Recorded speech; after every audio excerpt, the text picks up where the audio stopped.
Afternoon. Ambassador, thank you for having me and giving me this important podium.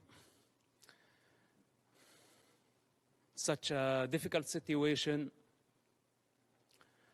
I see lots of division and confusion, lots of hatred, lots of misinformation.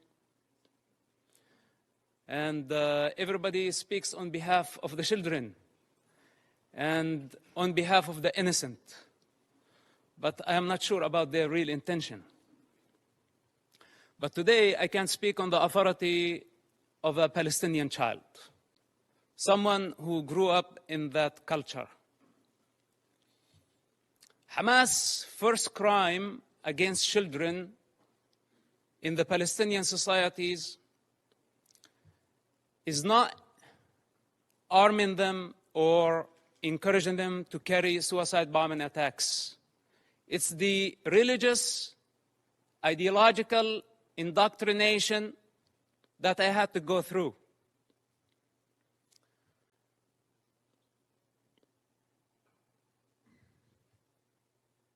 With one intention in mind: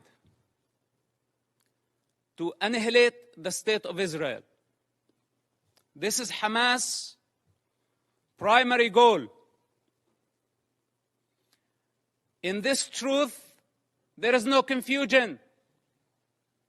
I speak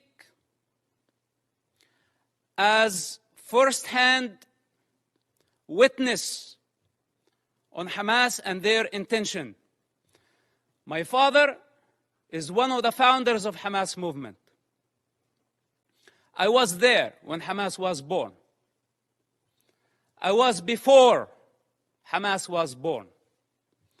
And as I said before, I will be there after Hamas is dead.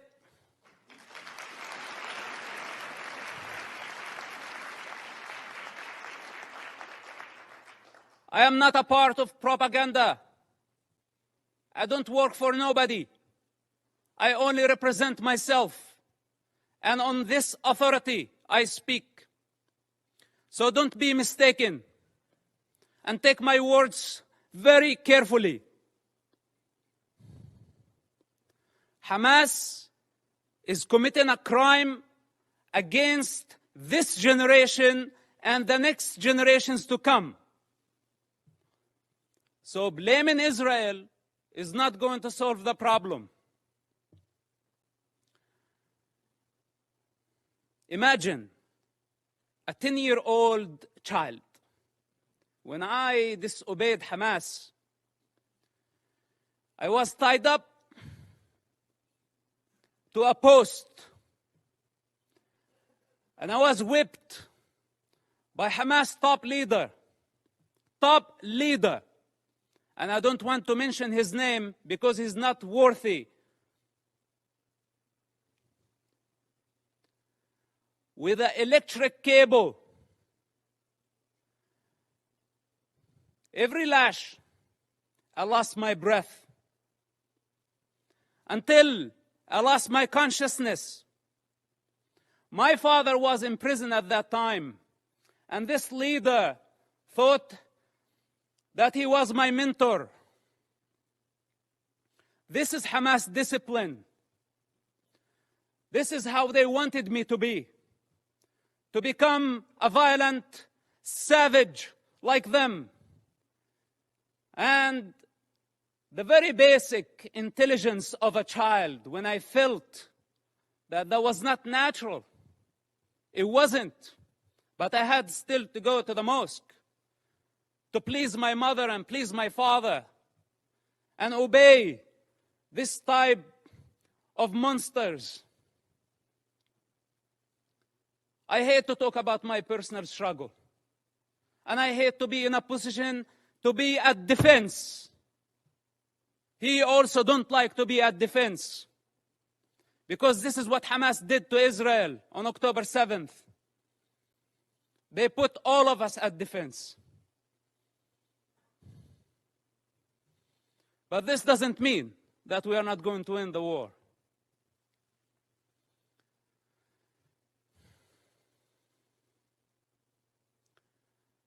Growing up in that society, a majority of the Palestinians blamed Israel. And as a child, I took it as a Quran. I took it as a holy scripture that Israel was our problem. But then as I grew up, I start identifying the enemy within. The religious authorities, the corrupt leaderships, who basically did not care about children, they did not care about Palestinians, they still don't care about nobody but themselves. And the world has been empowering them against the prey, against the victims. This has to come to an end. Let's put my childhood on the side, because maybe a child does not see things for what they are. Maybe I was very bad. I misbehaved myself as a child to deserve to be beaten up again and again and again by Hamas leaders. And some people say, is it a personal problem? Well, it is a personal problem. Do you have any problem with me having Hamas problem as a personal problem?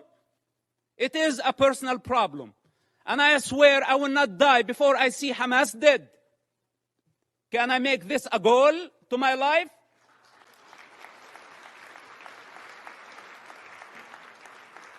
You know, unlike many of the leaders who sit here and give Hamas legitimacy by not condemning them, if the entire world stand there and say otherwise, the child witness within will always be there. And nobody can deceive that child anymore.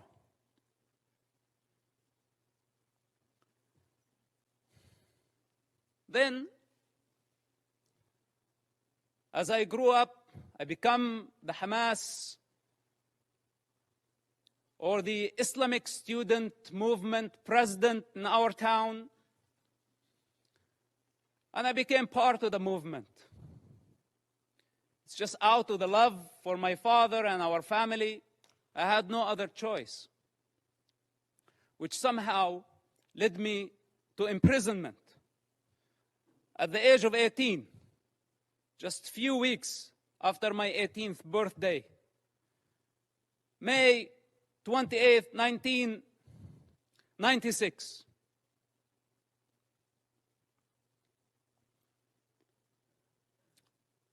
My problem was not Israel who arrested me during that experience. It was Hamas again, but this time with a lot more brutality, a lot more pain than the pain I experienced on a personal level.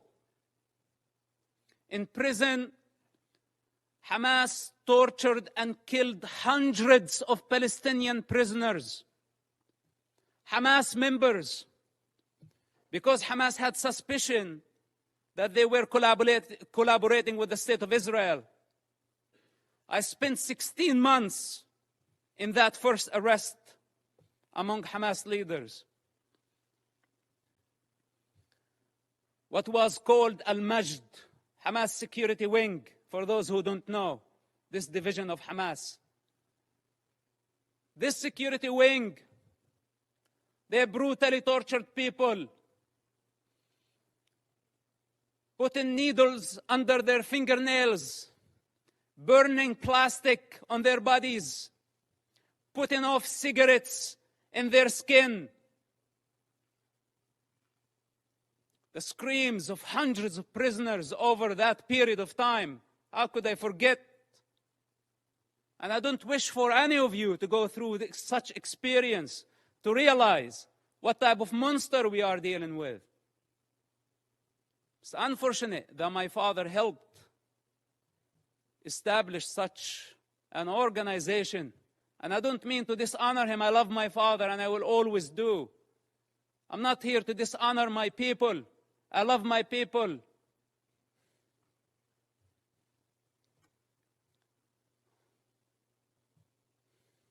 But I cannot believe how far Hamas was able to travel in this madness, and we could not stop them.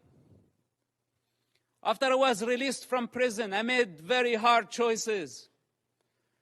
And I don't have the time to go through all my motives, but yes, I had many motives. Many motives to fight against Hamas, and I still do. And nobody can get in my way. Not even the United Nations.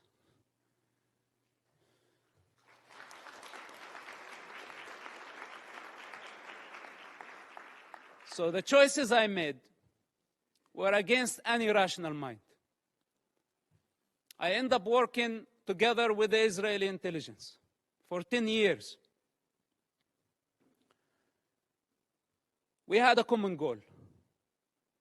That goal was to stop suicide bombing attacks.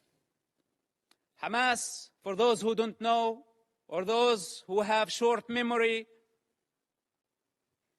carried many suicide bombing attacks during the 90s and the early 2000s. Dozens of suicide bombing attacks where a suicide bomber took an explosive built went to inside a bus and blew himself up, killing all type of people. Not only Israelis. Americans were killed. Europeans were killed. Other nationalities, including Israeli Arabs, including Muslims. Hamas did not differentiate. Take Hotel Park, for example. On a holiday, on the most sacred Jewish holiday, a suicide bomber go into the dinner, blow himself up, kill more than 30 people. Some Holocaust survivors died in that attack. Dolphinarium, some teenagers having fun at the beach. Hamas suicide bomber killed about 18 and wounded dozens. Look up, see how many buses. It did not stop there. Hamas attacked the Hebrew University. 6 Americans were killed in that attack.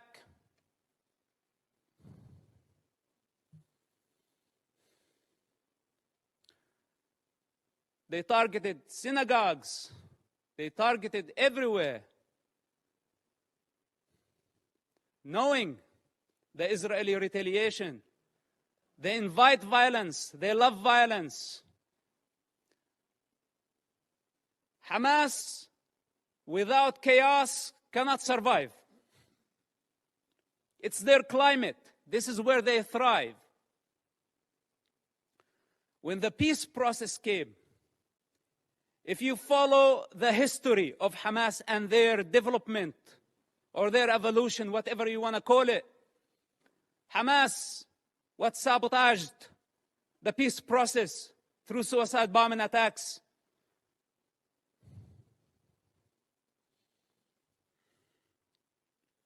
And they don't have a vision. That's the problem. Because nobody can satisfy their ambition when they are waging a holy war. We're not talking about IRA. We're not talking about other political terrorist organizations that we can pressure them, bend them, bring them to the negotiating table.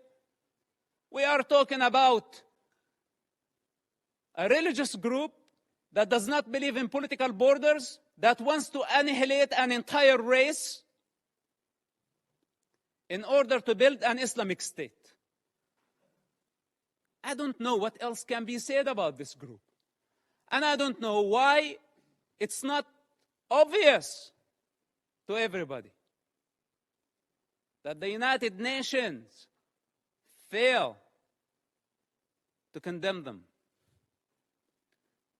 Bunch of rapists. This is what they are.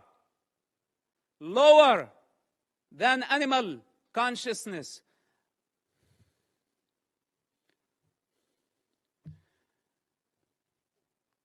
So, I don't speak only on the authority of that child and someone who grew up in the Palestinian territory.